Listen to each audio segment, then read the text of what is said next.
जोहार, नमस्कार। देख रहे हैं आप द भारत मित्र। आपके साथ मैं आरती सिंह। किसी इंसानियत की अगर हैवानियत देखनी हो तो फिर किसी ऐसे शख्स को ढूंढिए जो आपके सबसे करीब है। सबसे मतलब सबसे ज्यादा करीब है, क्योंकि वो आपको बेहतर तरीके से जानता है और फिर आपकी उन्हीं खूबियों और कमजोरियों को वो दुनिया के सामने लाकर आपको तोड़ता है। और अगर सबसे ज्यादा करीब की बात हो रही है तो एक महिला के लिए उसके पति से ज्यादा करीब और कौन हो सकता है। वो जो साथ चलने की कस्में खाता है, वो जो हमसफर होता है, लेकिन ऐसा हमसफर हैवान कहलाता है जो अपनी पत्नी की ही न्यूड फोटो वायरल कर रहा है। ये कहानी सुनकर आप भी चौंक जाएंगे, लेकिन ये कहानी नहीं, ये सच्चाई है। दरअसल एक महिला ने मुख्यमंत्री को एक आवेदन दिया है, मुख्यमंत्री को एक चिट्ठी लिखी है और इस चिट्ठी में जो उसने जिक्र किया है वो आपके रूह भी कंपा देगा। ये तस्वीर इस वक्त आपके स्क्रीन पर है, ये वही चिट्ठी है जो इस महिला ने मुख्यमंत्री को लिखा है। अब आप देखिए इस चिट्ठी में क्या लिखा है। इस महिला का नाम अर्शी खान बताया जा रहा है। अर्शी खानम ने अपने सोशल हैंडल पर मुख्यमंत्री को टैग कर ये लिखा है, आदरणीय मुख्यमंत्री महोदय, और बोकारो पुलिस को भी टैग किया गया है, बोकारो डीसी को भी टैग किया गया है।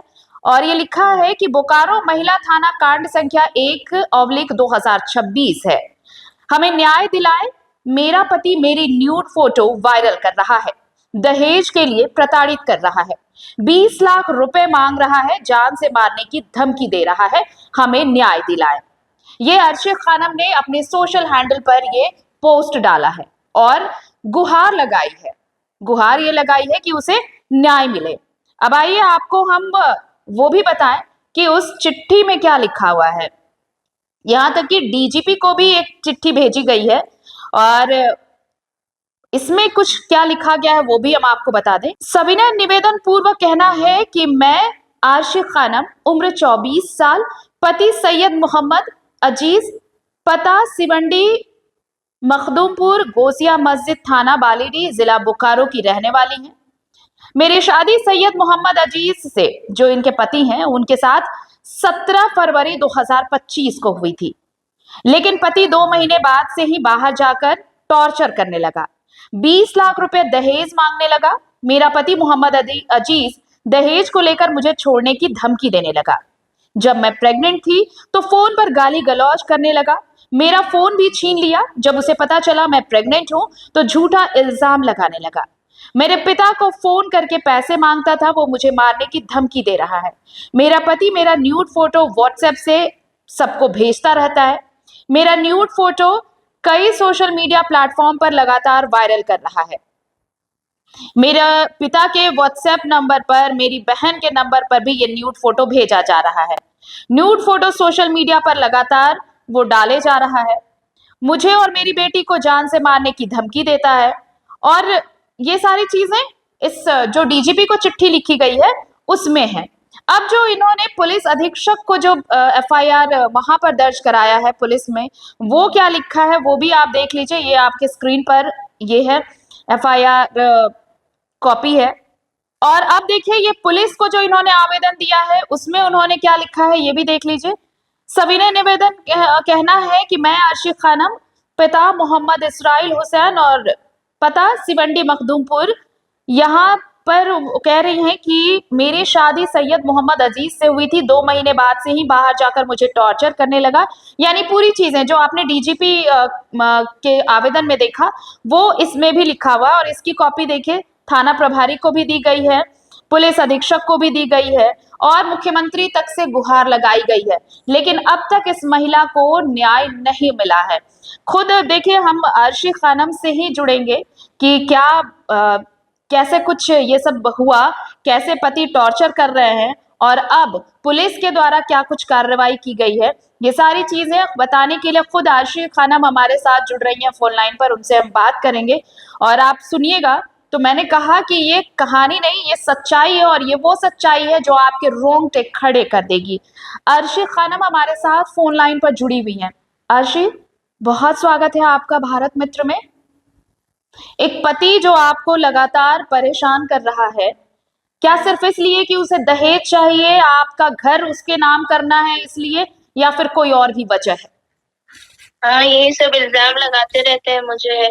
20 लाख दो तभी हम रखेंगे, नहीं तो तुमको मार देंगे। अब मेरे पापा से दहेज मांगते हैं। दहेज के लेकर मुझे टॉर्चर कर रहे हैं पूरा 10 महीने से। तो क्या अब तक पिछले 10 महीने में ऐसी कोई बात हुई थी जिसे लेकर ये दहेज की बात अलग हो लेकिन कुछ और मसला हो जिसको हटाने के लिए इस तरह से आपको टॉर्चर किया जा रहा है? हाँ, मेरा 17/2/2025 को शादी हुई थी। उसके बाद 2 महीना वो यहाँ बोकारो में रहे, सही से रहे। 2 महीने बाद जाके वहाँ सऊदी गए, 2 महीना के बाद। फिर वहां जाके मुझे ये मेरा व्हाट्सएप ले लिए। व्हाट्सएप में जितना रिश्तेदार है, रिलेटिव है, सबको कॉल कर करके पूछते कि ये कौन है, कैसी लड़की है, सबसे पूछते। और जो लड़का का नंबर अगर निकल जाता है रिलेटिव तो उस पर इल्जाम लगाने लग जाते हैं, ये तुम्हारा इससे कोई चक्कर है। या फोन पे किसी को कर देते कुछ सामान मंगाने के लिए, उस पर इल्जाम लगा देते हैं कि ये तुम्हारा कोई ये है, बॉयफ्रेंड है, ये है, ऐसे इल्जाम लगाने लग जाते हैं। मतलब आपके कैरेक्टर पर सवाल खड़े करते थे? हाँ, कि तुम अपना पहले का बताओ, तो दोस्त लोग को बुलाओ, ऐसे करके दोस्त लोग को कुरान शरीफ पकड़ के कसम खाने बोलो, अपना पास्ट का बारे में बताओ। तो हम बोले मेरा कोई पास्ट नहीं है। दोस्त लोग से भी कुरान शरीफ पकड़ा के पूछ लिए, फिर बोलते हैं कि अब हमको इस पे शक है। अब सारी दोस्त लोग को जितनी स्कूल कॉलेज की है, सब जो तुम्हारे साथ पढ़ी है, वो सब बोले कि हाँ इसका कोई से नहीं था, तभी हम तुमको इस चीज पे रखेंगे, ना तो 20 लाख दो मुझे।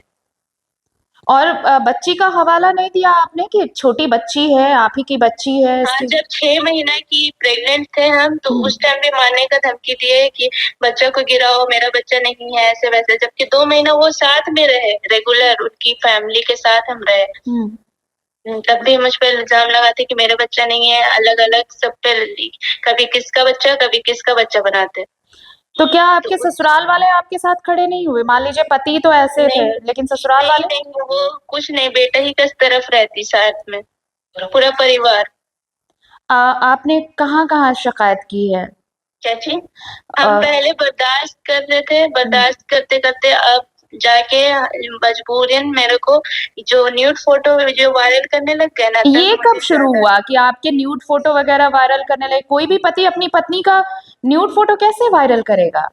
हाँ, न्यूड फोटो कब से लगाने लगी, जब मेरी 1 महीना की यहाँ बच्ची, यहाँ हम ऑपरेशन करवा रहे हैं और वहाँ ये सब हरकत कर रहे सोशल मीडिया में। मेरे पापा को भेजते हैं व्हाट्सएप में, मेरी बहन को, चचा को, रिश्तेदार को, ऐसे करके भेजते हैं, ब्लैकमेलिंग करते हैं पैसों के लिए? हाँ, पैसा के लिए। तो कहाँ-कहाँ आपने शिकायत दर्ज करवाई फिर? पहले हम लोग रावलकिला उड़ीसा में हम लोग किए थे। तो वो पहले गाली गलौज करते थे, शक करते थे, इल्जाम लगाते थे।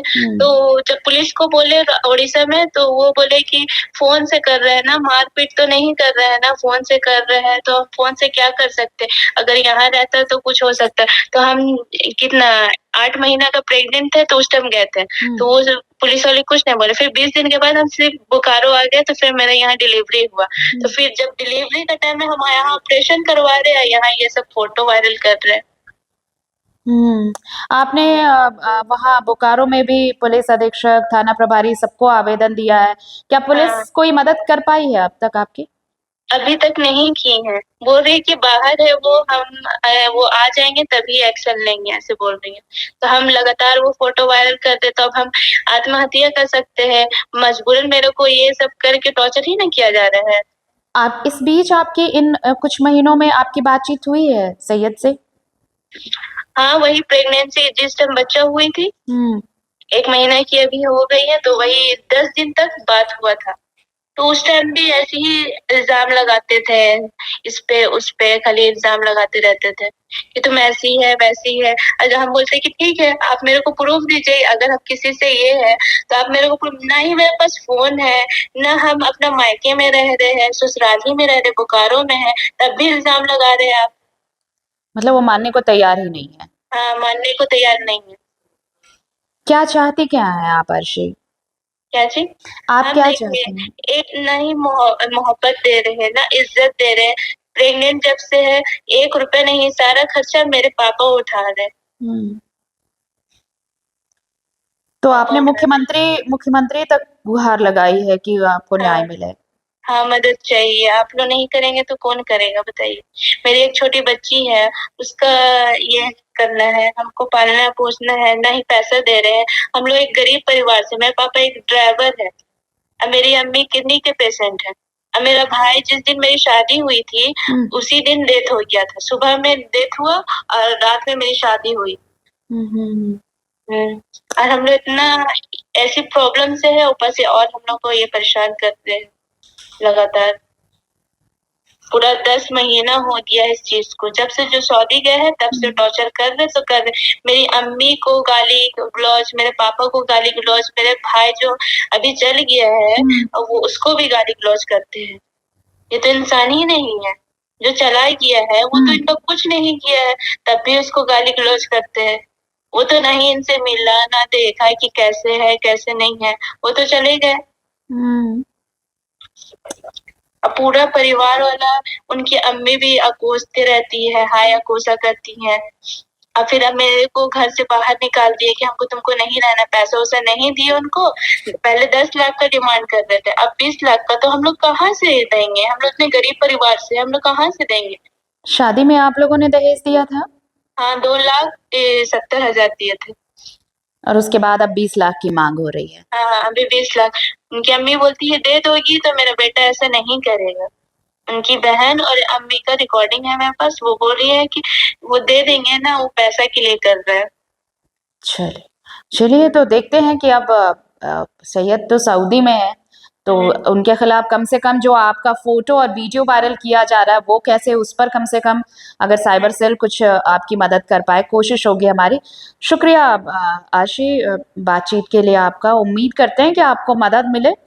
बहुत बहुत शुक्रिया हमारे साथ बातचीत करने के लिए और जुड़ने के लिए।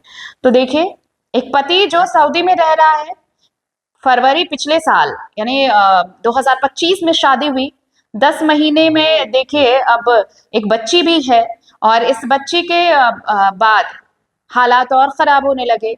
कैरेक्टर पर शक किया पहले तो पति ने, उसके बाद पत्नी का न्यूड फोटो वीडियो हर जगह वायरल करने लगा और सिर्फ इसलिए ताकि उसे 20 लाख रुपए दहेज मिल सके। यहाँ तक कि ससुराल वालों ने भी घर से निकाल दिया अर्शी को ये कहकर कि पैसे दे दोगी तो सब ठीक हो जाएगा और पैसे नहीं दिए तो फिर यहाँ नहीं रहोगी। अब अर्शी के सामने भविष्य पड़ा है और वो भविष्य सिर्फ और सिर्फ एक प्रश्न चिन्ह बना हुआ है अपने लिए और अपनी बिटिया के लिए। तो ऐसे ही लोग होते हैं हैवान, जो इंसान के रूप में हमारे और आपके बीच में घूमते हैं।